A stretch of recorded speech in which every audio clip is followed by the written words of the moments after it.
2,000 years after the departure of Jesus the Christ. The prophets are back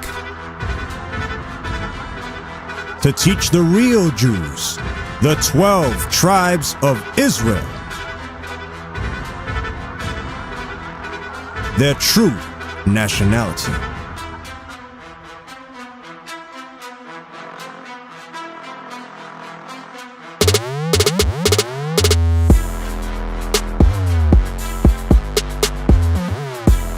This is their campaign.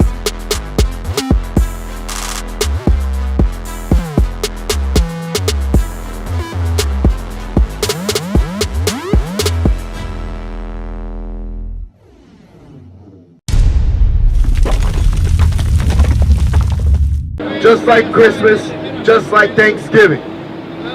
Holidays that have nothing to do with God, nothing to do with God's people, yet we're deceived by them. Read. Exodus chapter 20 and verse 8. Remember the Sabbath day. The Most High God says to remember the Sabbath day. The Most High God says remember the Sabbath day to do what? To keep it holy. So God says to keep what holy? Read it from the top. Exodus chapter 20 and verse 8. Remember the Sabbath day to keep it holy. God says we must remember His Sabbath day to keep that holy instead of Halloween or Holy's Eve that is based off pagan lies. When you teach your children to dress up as Superman, Captain America, Spider-Man, as a Ninja Turtle, you're teaching your child foolishness. You're teaching your child to grow up in a fantasy world when the reality is that your child can grow up to get shot down by the police, to get shot down by his own brothers and sisters because they don't know how to keep God's commandments. This weekend alone in New Jersey, in South Jersey, in Willingboro, New Jersey, a brother got shot because why? He threw a party. He threw a party. He kicked one brother out for being rowdy, and what? He came back with guns and shot up the place. Because our people know and love and trust in wickedness rather than keeping God's laws. So today is the Lord's Sabbath day. Instead of Halloween, instead of dressing your kid up with Captain America, as Spider-Man, as Iron Man, as Superman, as Batman, teach your children the truth of the Bible. Teach them who they are according to the Bible. Read it again. Exodus chapter 20 and verse 8. Remember the Sabbath day to keep it holy. 6 days shalt thou labor and do all thy work. The Most High God says in 6 days we have all our time to do what we must do. Buy, sell, shop, work. But we rather be out here on Lexington Ave buying and selling, buying cigarettes, smoking cigarettes in front of our children, giving them secondhand smoke. Yes, I'm talking about you, sister. 2 Corinthians chapter 6 and verse 17.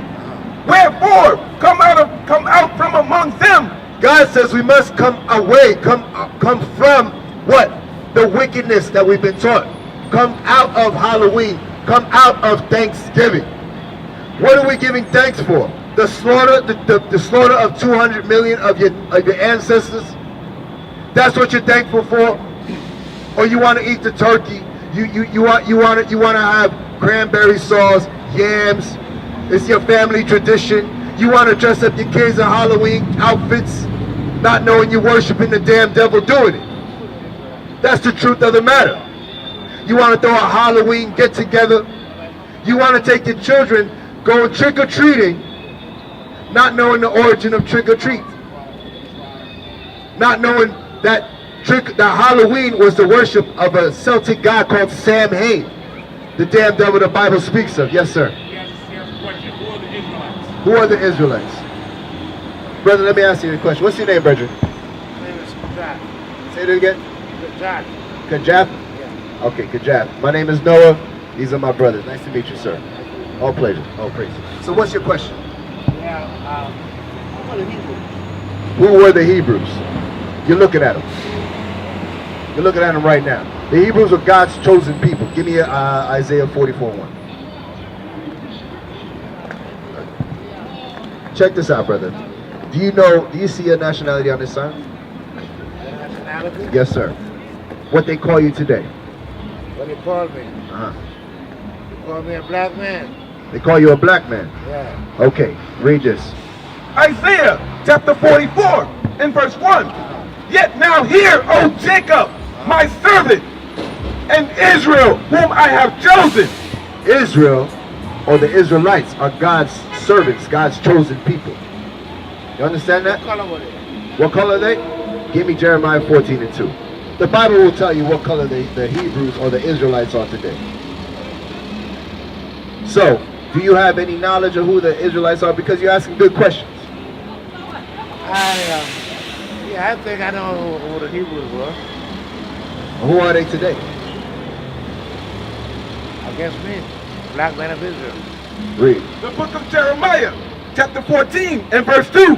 Judah mourneth, and the gates thereof languish. They are black unto the ground. They're black. The Israelites are black. That's what it's protected. You knew that? So, brother, you know you're an Israelite. Is what you're saying? I know that. You know that. Give me Deuteronomy 10 and 12. So there's something required that you must do today, sir. I saw you bought a coffee today, but you knowing that you're an Israelite. You know that's breaking God's commandment, right? Read that. The book of Deuteronomy chapter 10 and verse 12. And now Israel, what does the Lord thy God require of thee? So, what does God require of you? To show love to my brethren. Say that again. To show love and be kind to my brethren. To show love and be kind to your brethren. Okay, we're going to deal with that. Read on. But to fear the Lord thy God. He says you have to fear him. One requirement that God has for you, sir, is that you must fear him. Why would I fear him? Why would you fear God? Give me fear. It's actually very important to fear the Lord thy God. If you don't fear the judgment that God can bring upon you, then why do you even believe in God? Are you talking about judgment in this life or afterlife? Both. Psalms chapter 111 and verse 10. The fear of the Lord is the beginning of wisdom. That's why we should fear God. Because once we know that God is the one that creates good and evil, that God is the one that is in charge of life and death. Once we know that God is the one that heals and that wounds us, once we understand that God can do all things unto us for rebelling against his commandments, it becomes wise to us to listen to him, to listen to what the Bible has to say. Read it again.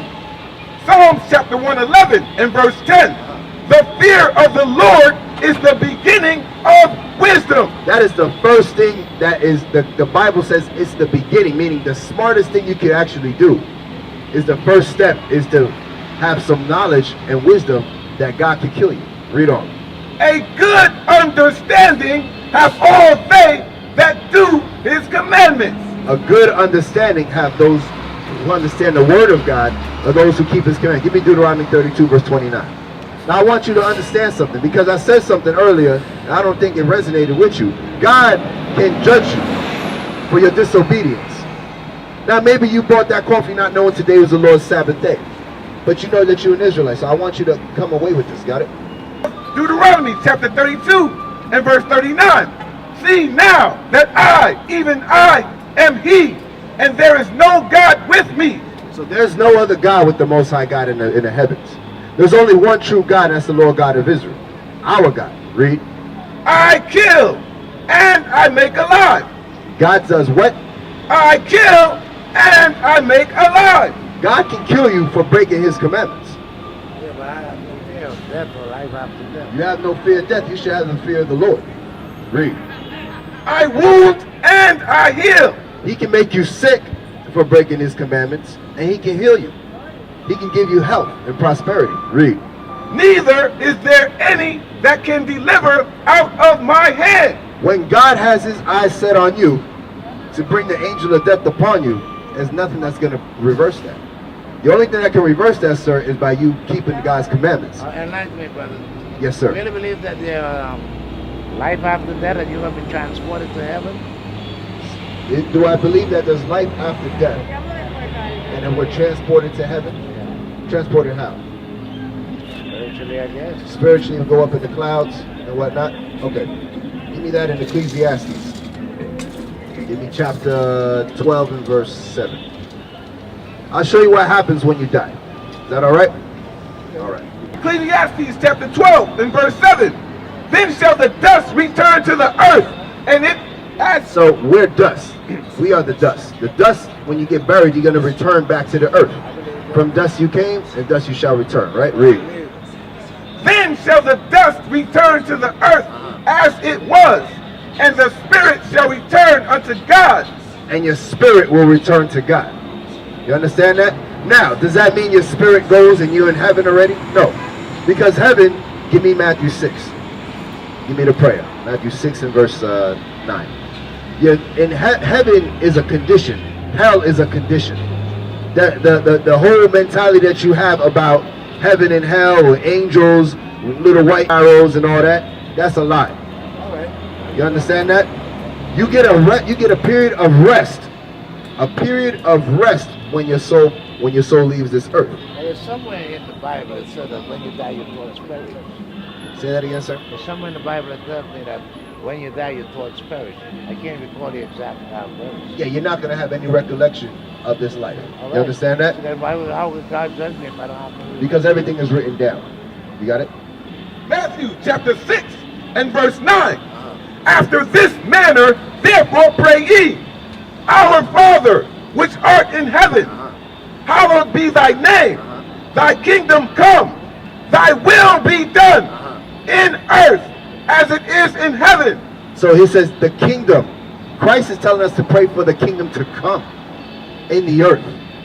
Heaven will be established on the earth when Christ returns and puts his chosen people back in rulership. That's right. Now, go back to Deuteronomy 10. Because I don't want to stray away from what we were talking about. Because, sir, you know that you're an Israelite. So you can throw that out. I'm going to talk louder so you can hear me, all right? Read that again. Deuteronomy chapter 10 and verse 12. And now Israel, what does the Lord thy God require of thee? But to fear the Lord thy God. To fear that he can kill you, because he kills and he makes alive. He heals and he wounds. And none can deliver out his hand.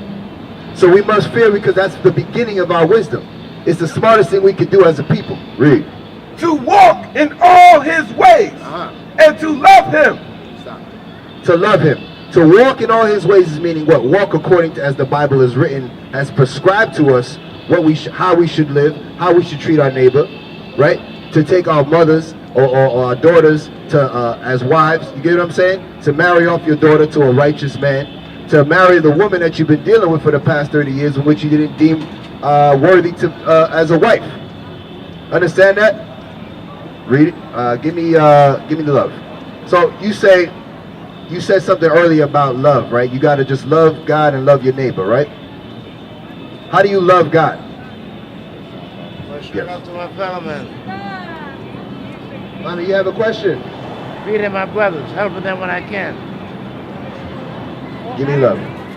John chapter 5 and verse 3. For this is the love of God. This is how we love God. That we keep his commandments. And his commandments are not grievous. Meaning the commandments of God are not hard to keep. Give me John 14:15. Now Christ said out his own mouth how to love him. Give me John 14:15. Go John chapter 14 and verse 15. If ye love me, keep my commandments. That's it. It's simple. Christ says, if you love me, keep my commandments. Give me John 15 verse 10. I want you guys to understand. I want this to be ingrained in your mind, so that when you leave here today, you understand what Christ requires of you. We can talk a lot and say we love God with our mouth, but that's what required of us, is to keep his commandments. That's how we show someone we love them. If a man says to you, oh, I love you. What's your name, sister? Jaja? Avelia. Okay. I'm going to call you Avelia because it's a little easier for me to understand.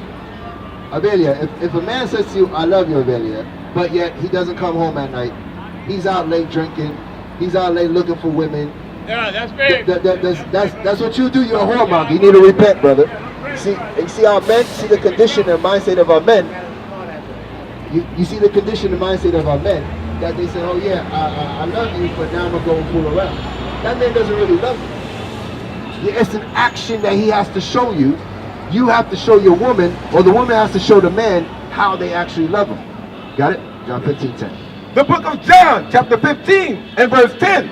If ye keep my commandments, ye shall abide in my love. So if we keep God's commandments, we will abide in the love of God.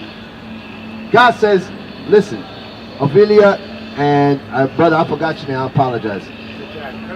Kurja. It's a Hebrew name. Kurja. Yeah. Okay, and brother Kurja, he says, if you keep my commandments, now you're abiding, you're living in my love. Okay? That's how we know we love God. So I'm going to show some commandments that our people break willingly today to see if we love God. Okay? Give me that Deuteronomy 22 and 5. And I want to show you guys, these are simple commandments that we can keep today. We can go home and make a change today to show God that we love him. Read. The book of Deuteronomy, chapter 22 and verse 5. The woman shall not wear that which pertaineth unto a man, neither shall a man put on a woman's garment. For all that do so are an abomination unto the Lord thy God. So God says, a woman shall not wear that which pertains to a man. Neither shall a man put on a woman's garment. What is a garment of a woman that a man shouldn't wear? Underwear. Panties. What else? Underwear. What else, sister? Yes, I do. Dresses. Skirts. Right? Makeup. Exactly. A man should not wear what pertains to a woman. But now read it from the top. The book of Deuteronomy, chapter 22 and verse 5. The woman shall not wear that which pertaineth unto a man. Now what are some articles of clothing that women wear that pertain to men? Duck strap. They wear skirts too. Man, yeah, that's all. But what are some articles of clothing? That's the question. What are articles of clothing that women wear today that pertain to men, that men wear? They wear skirts. That men wear skirts? Yes, they do, and that's completely wrong according to the Bible. What women wear today that pertain to men, which is not hard, it's not rocket science, is pants. Before time, even in slavery, can somebody give me the sign? Even in the time of the cotton fields, of the sugarcane fields, of the tobacco fields, our ancestors never wore pants. Our women never wore pants. That was never our custom. We learned that here through Amelia, what's her name? Bloomer. Amelia Bloomer. A white woman pushing the feminist movement. Read. Okay, so see here on the bottom, show them the sign on the bottom, soldier. On the bottom, even in the cotton fields, our women never wore pants, but they wore dresses. Modest apparel. But our men today, we see our rappers, our entertainers wearing skirts, wearing wedding dresses. It's madness. God says that's an abomination. God says if you love me, you will keep my commandments. One of those commandments is that a woman, as a woman, is supposed to wear what? A dress or a skirt down to the ankles. That's modest. When our women wear tight spandex, tight jeans, they leave everything revealed. It puts a spirit on a man to say, I want to have sex with that woman, and that's the only thing I want to have. That's why there's no men marrying the women, because our women, they get deceived by it. Give me Exodus 22:16. Our women get deceived by the game that our men spit, yet our men don't want to marry our women. So Ophelia, sorry sister, before you leave, you got to come out them pants if you love God. I want you to go away with that. Read. Exodus chapter 22 and verse 16. And if a man entice a maid that is not betrothed. So if a man spits game, is what the Bible's saying. If a man runs game on a sister, damn girl, you're looking good. Whatever your game may be, right? You're going to run game, you're going to entice the sister, sister's laughing. Oh, can I get your number? Yeah, baby, let me call you. Want to go out to eat? Let's get some coffee. Whatever it is, a man entices a maid. Read. And lie with her. Exodus chapter 22 and verse 16. And if a man entice a maid that is not betrothed. Meaning she's not promised or engaged to somebody else. So now you spend to a single sister, a single woman. And lie with her. And have sex with her. He shall surely endow her to be his wife. No, he shall maybe endow her to be his wife. He shall surely endow her to be his wife. The Most High God says, you lie with that sister, that's yours. You defiled her already. She's unclean now to any other man but you. To make your, give me Hebrews 13:4. To make your woman or your bed undefiled, this is what you must apply. You must apply this law. This is how we know, we show God that we love him. So when we know that we're the children of Israel, we got to come back to keep his commandments. One of the requirements was what? To fear God and his judgments, that he can kill you.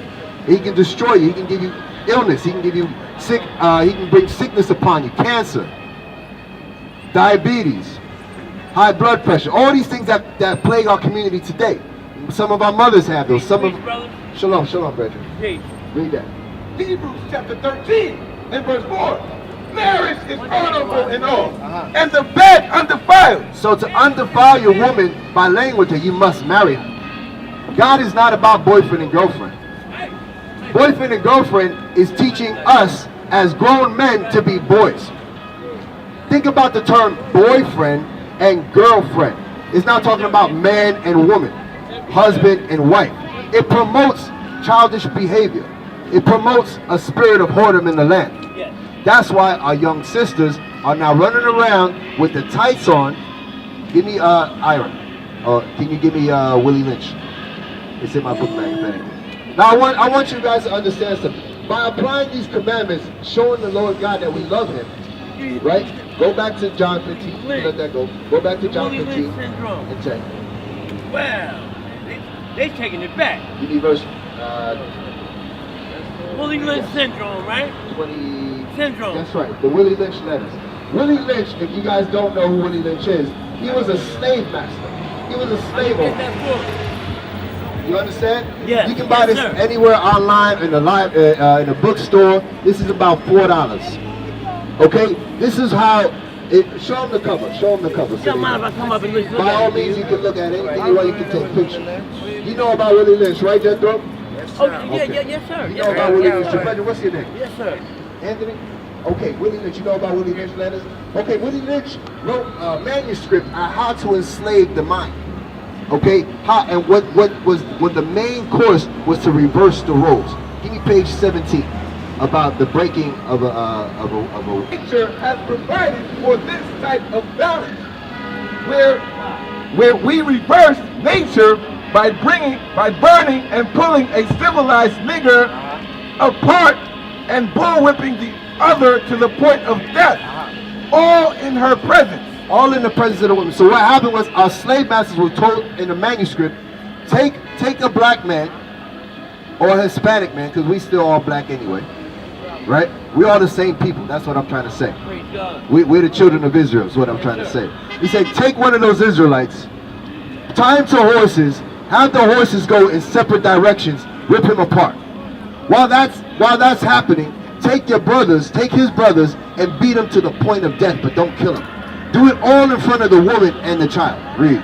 By her being left alone, unprotected, with the male image destroyed. With the male image destroyed. That's why today our women get in our faces. That's why today our women can talk so much trash to us in our face, but you never see the Chinese woman doing that. You never see the Arab woman doing that today, man.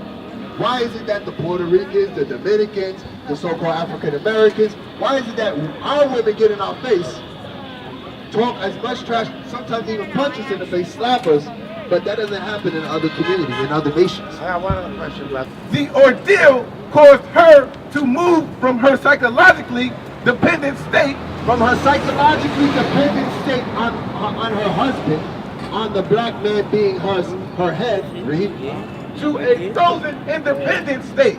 To a frozen independent state, meaning what?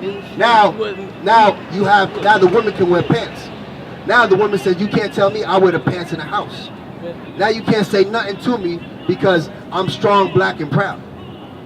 I'm a Latino woman. You guys hear this all the time. Read. In this frozen psychological state of independence. So now remember, this is an experiment. This frozen psychological state, meaning this is all a test to destroy the psyche of our minds. Read. She will raise her male and female offspring in reverse roles. Now our boys become effeminate, become very emotional, and our women take the seat of being strong, independent women. When the slave master says, when you reverse the roles, that's when you destroy the society. That's when you destroy the image of the black man. Now, today, for example, a lot of South American women, even African American women, they look now to a white man as the way out, as the people with good hair, as the people with good jobs, as the people with good credit, and they look to them as their way out, the way out of society. Deuteronomy chapter 22 and verse 5. The woman shall not wear that which pertaineth unto a man, neither shall a man put on a woman's garment, for all that do so are an abomination unto the Lord thy God. An abomination is something detestable, something that God hates. So whoever cross-dresses, a woman wearing pants, a man wearing a skirt or a dress, whoever promotes this, whoever says this is okay, God says that's an abomination. It's something that he hates. Why? Because it destroys the psychology in our community. It destroys the psychology of the household. You understand? And then that perpetuated through our society today. Now look at our condition of our people. You understand that? So by keeping God's commandments, by reversing these roles, we start breaking that cycle. It's the phenomenon that Willie Lynch letters have been talking about. They said if a phenomenon will occur because the mind is a strong thing, the mind wants to go back to its heritage. So they take away your language. They take away what? They take away your identity. And that's why when you destroy the image, they call you Rodriguez, Jones, Cortez, Perez, whatever.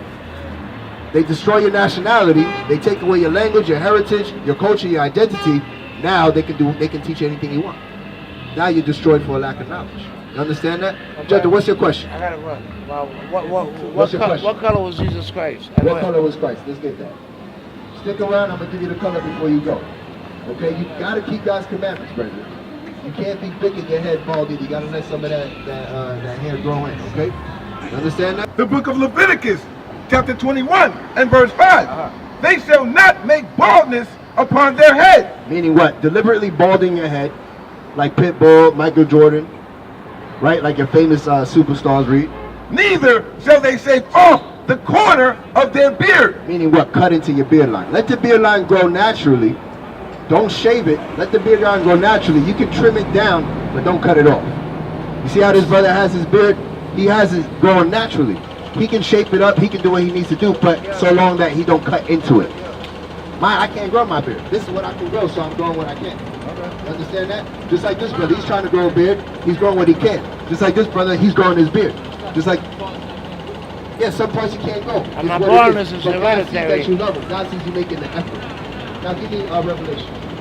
Let's get the image of Christ, the true image of Christ. This is some of the truths that we must know as the children of Israel. Read. The book of Revelation chapter 1 and verse 1. The revelation of Jesus Christ. This is the revealing. The key term to revelation is the revealing of Jesus to Christ. Read. Which God gave unto him to show unto his servants things which must shortly come to pass. So these are things that are going to come to pass. That in the last days we would have a false image of Christ. There's nowhere in the Bible that could prove that this guy here, this is probably in most of your houses, in your grandma's houses, hanging up next to Pope John VI. You know, our people love this image. Our people adore this image. They make statues to the image. Most. Read. And he sent and signified it by his angel unto his servant John. Verse 3. Blessed is he that readeth, and they shall hear the words of this prophecy. And so the Most High God says, Jethro, you're going to be blessed if you actually understand what's about to come out of this prophecy. Give me verse 10. Verse 10. I was in the spirit on the Lord's day. So John on the island of Patmos says, I was in the spirit in the Bible on the Lord's day, on the Sabbath day, which is today. Read. And heard behind me a great voice. So John heard a great voice behind him. Drop down to verse 13. Verse 13. And in the midst of the 7 candlesticks, one like unto the Son of Man. So when John turned around, he saw someone in the midst of candlesticks. What is candlesticks? What is the image of Christianity today? The image of Christianity? The image. What is their symbol? Some white man A white man on a what? cross. On a cross. Yeah. Right? That cross is perpetuated throughout our countries, throughout Central, South, North America. Western world. Right? Throughout Africa. The Western world, yeah. Right? That cross is the symbol of Christianity. That cross, it was forced upon our people to worship this image. If we did not worship that, we would get put to death. Read. Clothed with a garment down to the foot. So he saw this man, one like the Son of Man, who is Christ, with candlesticks. Can you show him the candlesticks, brother? With a menorah, 7 candlesticks, not 9 like the fake Jews had, but 7 candlesticks. Okay, this is what Christ was carrying. Read. And girt about the paps with a golden girdle. So Christ had a garment on down to the foot with a golden girdle, with a golden belt, like the heavyweight champ of the world. Read. His head and his hairs were white like wool. So now John is describing the image of Christ. He said his head and his hairs on his face were white like wool. White like wool. So now, does this man have white woolly hair? I know that's not no Jesus Christ, brother. Well, you asked me the question, I want to No, edify I the just brothers. want to see how you Does the know. man have white woolly hair? No. No. Who has woolly hair? What people have woolly hair? Read it. You do, right. All praise it. Read. As white as snow. And his eyes were as a flame of fire. Why were Christ's eyes as a flame of fire? Give me that. Why did they say Christ's eyes were as a flame of fire? This man got blue eyes, brown eyes.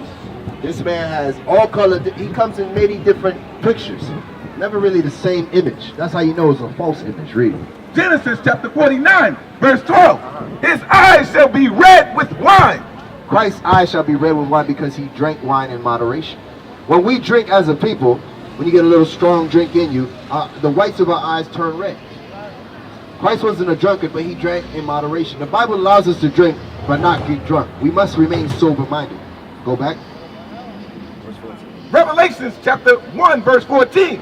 His head and his hairs were white like wool, as white as snow, and his eyes were as a flame of fire, and his feet. Now Christ's feet. Jethro, now I'm looking at your feet right now. Your feet, from what I can tell, is the same color as the rest of your body, correct? Read. Like unto fine brass, What color is brass, Jethro? Brown. as if they burned in a furnace. If you burn that brass, Jethro, dark brown. Extremely dark brown. Meaning what? Jesus Christ was a very dark man. The depiction of Christ according to the Bible is very similar to this picture right here. Let me just make a statement. What's your statement, sir? I know that Jesus Christ was a black man. Okay. Hello. Abraham home was in the desert of Iraq. If he was the forefathers of Jesus Christ, it's impossible for him to be a white man with blue eyes and brown hair. Correct. Christ come from the tribe of Judah, the same tribe as you. You know? So King David, King Solomon, they were all black. Give me Song of Solomon 1 and 5. I'm cognizant of both. Say that again. I'm cognizant of all that. I've been exploring the Bible since I was a child. Yes, you know. So, but Jethro, you got to keep the commandments. You know that, right? Yeah, I love my fellow man. I show love to my How do brethren. you show love to your brothers? I feed them when I can. I help them. I let them sleep Feed in my them, house. you help them when you can. I give them clothes. Give me Stole my Sirach stuff. 12. Give me Sirach 12. I want you to understand, okay, it's a common misconception that if you give money to a homeless man, if you give food to a homeless man, oh, I'm hungry, please, you got a few dollars for me, they beg, right? It's a common misconception that if we give them the food, the money, whatever, the clothing, whatever they ask for, we donate to the Salvation Army, that we're doing a good thing, and it's a great thing in the sight of God. Ecclesiasticus, Sirach in the Apocrypha, chapter 12 and verse 1. When thou wilt do good, know to whom thou doest it. So God says when you're going to do good to help somebody, know who you're doing it to. The person on the street, you don't know them. You don't know what they're going to do with what you give them. So you want to give them $5, oh, get something to eat, brother. Sister, get something to eat. They can go get high with that. They can go buy alcohol with that.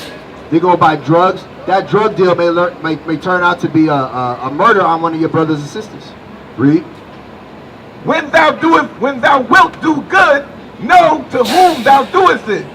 So shalt thou be thanked by thy benefits. So when your brother is in need, it says help him. Give me verse 4. Verse 4. Give to the godly man. God says, give to the godly man. To be godly is to what, Jethro? How do you be godly? But I'm gonna tell you something. When I give, I don't try to judge who I'm giving it. I don't give to them. The question is, Jethro, how do you become godly? How do I become godly? Yes. I believe I'm godly because, like I said, I help my fellow. And I don't judge people. Okay. Brethren, how do you become godly? Follow Christ in what manner?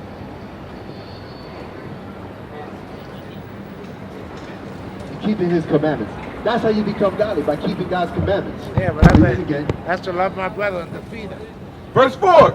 Give to the godly man and help not a sinner. He says, help not a sinner.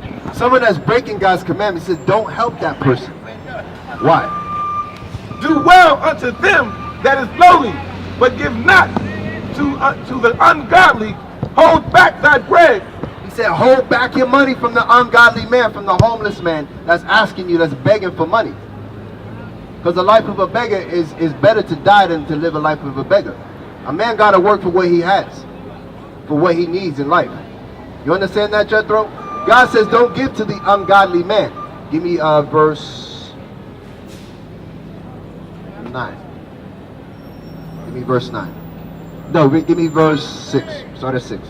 Verse 6. For the Most High hateth sinners. So God hates the sinner. God hates. That's a misconception that God loves everybody. God says he hates the sinner. Read. And will repay vengeance unto the ungodly. And he's going to repay vengeance unto the ungodly. So if you help the ungodly, he's going to pay you back negative. He's going to pay you back double that recompense upon you, Jethro. Hold on. Now you say you want to love God, that you want to love your neighbor. Give me love. Give me hate. Leviticus 19. Hold on, brethren. I want you to walk away with this, because I want you to have understanding before you leave, Jethro, and know that you got to repent as an Israelite, keeping God's commandments in the faith of Christ. Read. The book of Leviticus, chapter 19, and verse 17. Thou shalt not hate thy brother in thine heart. So the opposite of love is hate. God says don't hate your brother, because now we read that the love of God is to keep his commandments. Read on. Thou shalt in any wise rebuke thy neighbor. To rebuke, what the term rebuke means, to give correction, to give reproval. So if you see your brother, the neighbor of your own people, so-called blacks, Hispanics, and Native Americans, doing wrong, for example, buying on the Sabbath, selling on the Sabbath, smoking cigarettes, smoking weed, buying black and milds, teaching the children Halloween, Thanksgiving, Christmas, all things of pagan or demonic origin. When we don't do those things, when we don't show our neighbor that he's in the midst of sin, or our women that they're in the midst of sin, read it again. Thou shalt not hate thy brother in thine heart. Thou shalt in any wise rebuke thy neighbor, and not suffer sin upon him. Jethro, he says, do not suffer sin upon your brother. That's how you show that you love your brother. If you allow that person to be in the midst of sin, do you really love your brother? I'm going to rebuke him if I can. If you can, but you must know what? What is sin according to the Bible? Anything that's, repulsive to the conscience. Good and evil. I think God is good. To be good is to be God. To be good is to be godly. That's what I believe. A lot of people run around and call themselves Christians, stuff like that. But I want to help him. I want to feed him. I got a cousin like that. He got some money now. But those people, I help everybody. Okay. You love everybody. Yes. Of your people? Everybody. Everybody. Does God love everybody? No. The book of 1 John, chapter 3, and verse 4.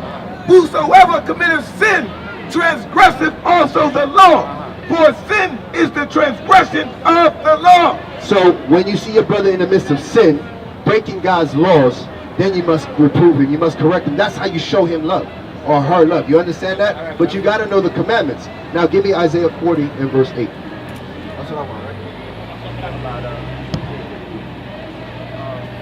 Isaiah chapter 45 and verse 7. I form the light. God says, I form the light, and create darkness. and I create darkness, Jethro. Read. I make peace and create evil. Wait, who creates evil? I create peace and create evil. I, the Lord, do all these things. So God, yes, to be godly is to be good, but God also creates evil. So what shall we say then? Is that wickedness to God? No. God is the one that does all these things. Now what is good according to the Bible? Give me Romans 7 and verse 12. What is good, Jethro, according to the Bible? How do you become good in the sight of God? Like I said before, anything that's reported to my conscience is evil.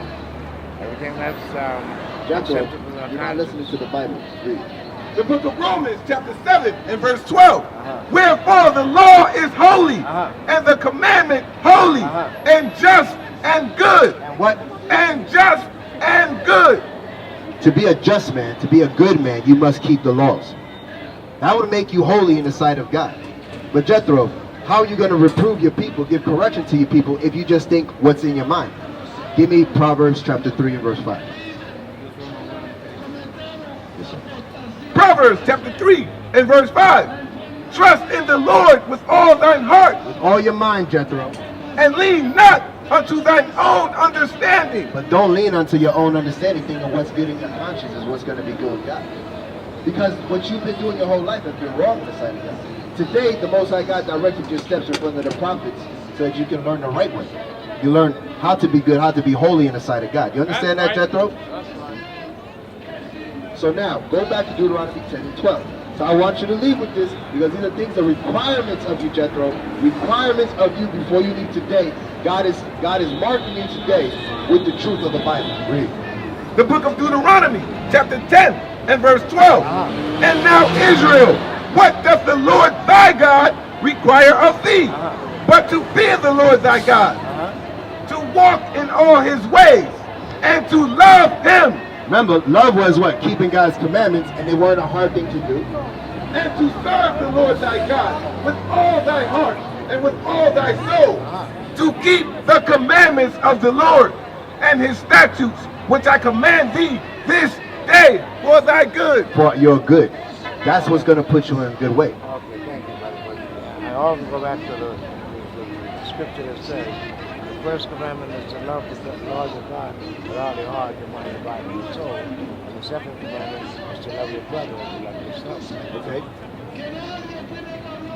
So what's your point in saying that? That's what I believe. I love God and I love my brother. All right, Jethro. The mind, to love God with all your heart and soul, meaning what? With all your mind, meaning what? You must, give me Joshua 1 and 8. Listen to this. This is how you love God with all your heart, with all your mind, with all your soul. Okay? 1 and 8. Chapter 1 and verse 8. This book of the law shall not depart out of thy mouth. The book of God, the Bible, shall not depart out of your mouth. Meaning what? You must be meditating upon this word day and night. Read. But thou shalt meditate therein day and night, that thou mayest observe to do according to all that is written therein. To do. Read that part again. To do, That thou mayest observe. that thou mayest observe to do according to all that is written therein. So all that's written therein, you must do. Do is an action verb, Jethro. So to do an action, meaning what? To keep God's commandments. To keep God's commandments, you understand? You must meditate upon the laws. You must meditate upon the lessons given for us for reproof and instruction. You understand that, Jethro? But you can't. You have a very rebellious spirit, Jethro, because the Bible is trying to teach you, precept upon precept, how to love God with all your heart. The little you need to ask yourself is what? Not suffer sin upon your brother or sister. Give me Romans 1:32. I want you to walk away with understanding, Jethro. Not in your own mind. Don't lean upon what you've been taught or what you think is right in your mind for the past 50 years. But what the Bible's saying. The book of Romans, chapter 1, and verse 32. Who, knowing the judgment of God, that they which commit such things are worthy of death, not only do the same, but have pleasure in them that do them. So, knowing that the judgment of God is that if you commit sin, you'll be put to death. Give me Romans 6:23. If you commit sin, death is going to follow you, Jethro.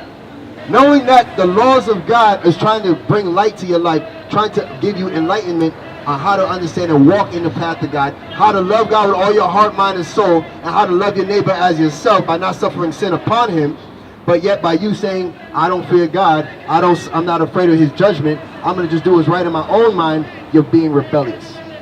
Read. Romans chapter 6 and verse 23. For the wages of sin is death. The wages of sin, Jethro, is death. The wages of sin, Jethro, is death. So if you want to stay in your own mind, you're going to die in your own ways.